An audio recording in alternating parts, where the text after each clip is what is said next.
Si è spenta a casa Gerosa Ada Miotti, mamma del cardinale segretario di Stato Pietro Parolin e per diversi anni maestra elementare di Schiavon. Aveva 96 anni, ne hanno dato l'annuncio i figli Don Pietro, Maria Rosa e Giovanni con i coniugi, i nipoti e tutti i parenti che nel necrologio hanno voluto scrivere «La vita non è tolta ma trasformata».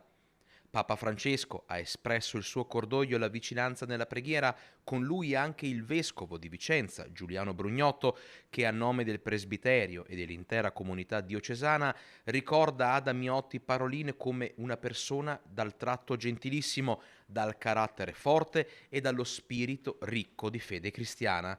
Una donna apprezzata da tutti, rimasta vedova di Luigi Parolin nel 1965 per un tragico incidente e capace di allevare da sola 3 figli piccoli, Pietro, Maria Rosa e Giovanni. Il funerale si terrà martedì 3 settembre alle 9:30 nella chiesa parrocchiale di Schiavon.